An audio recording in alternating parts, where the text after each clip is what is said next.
If one can identify and solve a personal problem, one can identify and solve societal problems too. It should come as no surprise that a woman who knows and accepts that she is a woman wants a man who knows and accepts that he is a man, complete with all the pros and cons, deficiencies and excesses that come with the traits of both individuals. The dissolving of masculine and feminine polarity, whilst in some ways seen as beneficial and necessary, ultimately to limit conflict, has also quite clearly led to a certain level of dissatisfaction in modern relationships. The polarity is still largely necessary for a truly mutually beneficial relationship. Single straight women can be constantly found asking, "Where have all the good men gone? Why can't I find a good man? I want a man, not a boy." By good men, they mean traditional men, i.e., properly integrated masculine men. They are often just too afraid to admit it, because it is counterintuitive to their conditioned belief in the necessity of societal progress and the perceived liberation attached to that progress. Yet, in fact, the vast majority of women want a man as a partner, not a defective woman. They themselves are already women. They don't want or need another one in their life. However, it is true that masculinity can be and is displayed in multiple ways and is not purely physical, although the physical component is important. However, single women also have to understand that if they want a traditional man and yet insist on always remaining modern women, then they are just asking the man to change without being willing to change themselves. And this will not work, as whilst many men still have some traditionally masculine traits deeply embedded within their being, they themselves have freely taken on a modern individualistic perspective and can just continue to be non-committal as well. The modern man doesn't need a woman, just as much as the modern woman doesn't need a man. In the current epoch, neither party is obligated to the other and should understand this. Individual purpose and personal goals ought to come first before a relationship can be fulfilling. Two strong individuals can form a stronger bond if they wish to. But ultimately, any deep level of detachment between men and women is not necessarily conducive to a healthy society if that detachment continues indefinitely. Many men in Western civilization have lost their backbone and, unsurprisingly, in some cases, actually prefer to be invertebrates, seeking the obvious comfort and ease of such a composition. Yet that initial ease and comfort eventually leads to unease and discomfort, if not appropriately offset and balanced by the affirmation of a direction or purpose in life to provide one with necessary fulfillment and adequate challenges. I know the content of this channel is niche, and the masses are not likely to deem it worthwhile, interesting, or modern enough. But why should that matter? It should be expected. Just uphold what you believe on an individual level. Do it for your partner or spouse, friends and family, but most importantly, do it for yourself. Despite the prevalence of nice guys in modern times, if you don't want to be a spineless pushover and play by the rules, you don't have to, at least not all the time, and at least not in your mind. Friedrich Nietzsche referred to this type of man as the last man, effectively a shell of a man in name, but not a man in fact. But by his diagnosis, we are already all examples of the last man, and frankly, that's not surprising. The nice guy still has masculinity. It is just so suppressed, even by himself, because he has been conditioned to believe that just being who he is somehow makes him bad, naughty, evil, suboptimal, or toxic. The nice guy archetype typically develops out of childhood trauma associated with some level of family abandonment or significant abuse, typically from one's father, hence the lack of a stable male influence. The father himself is likely to have dealt with trauma in his own early life, but then wrongly heaps the burden of his troubles upon his children, who are not yet equipped to carry such a heavy load. The burden of troubles may relate to instances of violence, emotional abuse, alcoholism or drug addiction, mental illness, narcissism, or simply the lack of emotional intimacy and non-commitment to family. As a result of the trauma and chaos experienced by the impressionable child, it is common for them to eventually adopt the admirable but overly simplistic and binary desire to be the 180-degree opposite of their abuser, to be Apollo opposed to Dionysus, to be Luke Skywalker opposed to Darth Vader, to be an angel opposed to the devil.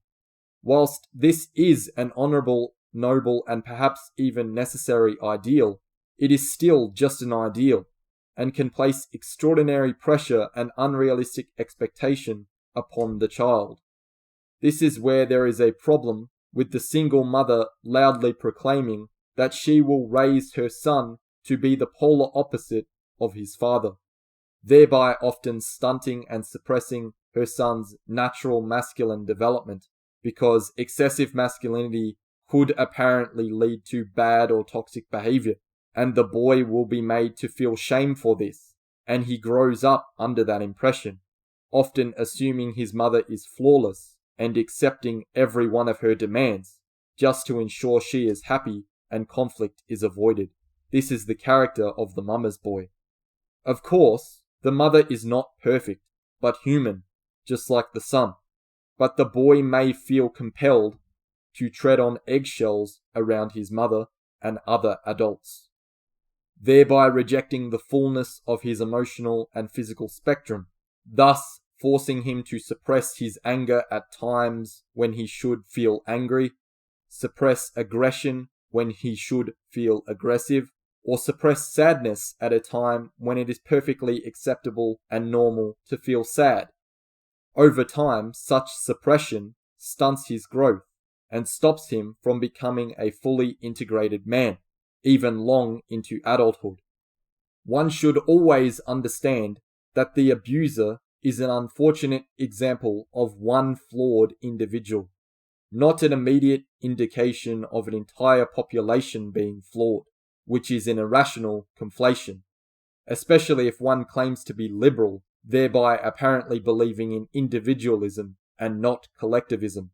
The toxicity of an individual man does not equate to the toxicity of the entire masculine collective, and if somehow you think it does, you have probably just been hurt by a toxic individual or multiple toxic individuals, and therefore adopt a largely biased position reflective to your subjective experience.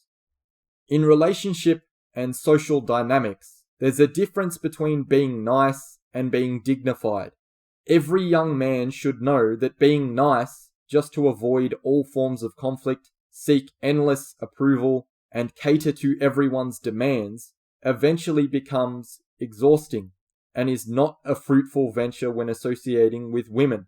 And that is why the facade disappears when being nice doesn't breed the results that the man expects, only to eventually reveal that the man in question is not nice at all, but has instead built a weak, insincere, and naive frame for himself.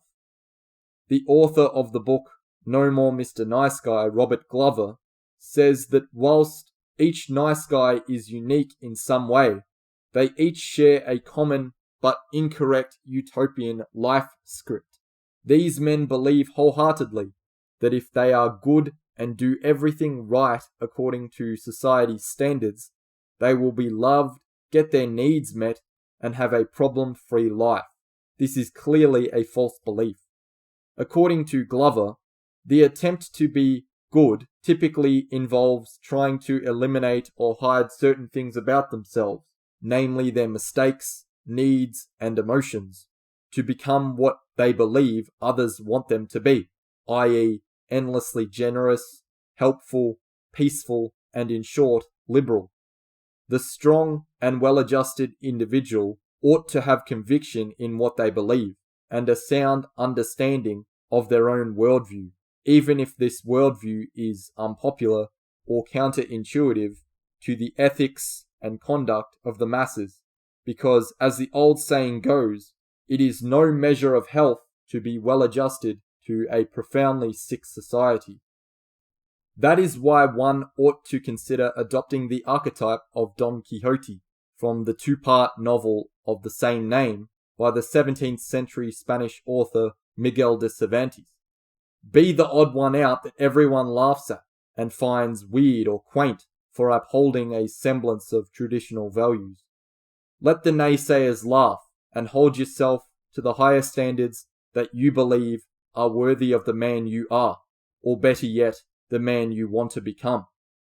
Because it is debatable as to whether Don Quixote was the town fool who had just lost his mind, or whether he was the last honourable soldier that just never left his post.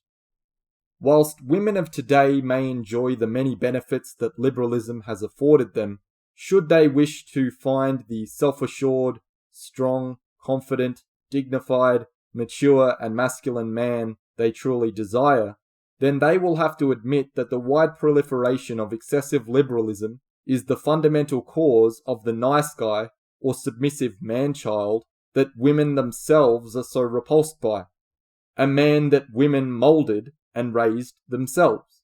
Following on from the destructive chaos of World War II, the transition from a rural, agrarian community to urban industrialized society, resulting in either longer work hours or absent fathers in the home, leading to a reduction in male influence on the boys and young men in a family. Not to mention the modern education system, which is dominated by women and more or less skewed towards feminine characteristics. Other factors include the anti-war hippie movement of the 1960s. Yes, prolonged war is tragic and unrealistic, but so is prolonged peace.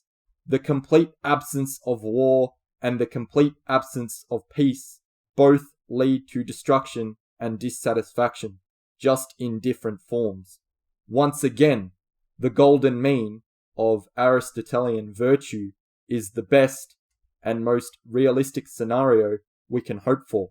There is a necessity for conflict in life, because conflict is synonymous with competition, and men in particular tend to thrive when competing. If we want boys and men to feel valuable, fulfilled, or happy in life, then sometimes we have to allow them to compete when their instincts are telling them to compete, and allow them to fight when their instincts are telling them to fight. Otherwise, the masculine is not acting in congruence with his instincts, and this can make him feel nihilistic and even self-loathing. If we want to be good men, or real men in the traditional sense, and want to see them in greater abundance once again, then evidently there would be a requirement for a drastic consciousness shift in both men and women. Of course, it could happen if there was a collective cultural will to make it happen, but we do not have the necessary cultural will at present. Thus, this is a consciousness shift that is frankly unlikely to occur due to its sheer magnitude, and this alone is evidence of the natural decline, spiritual fatigue, and eventual exhaustion in the life force or energy of the aging Western culture and civilization.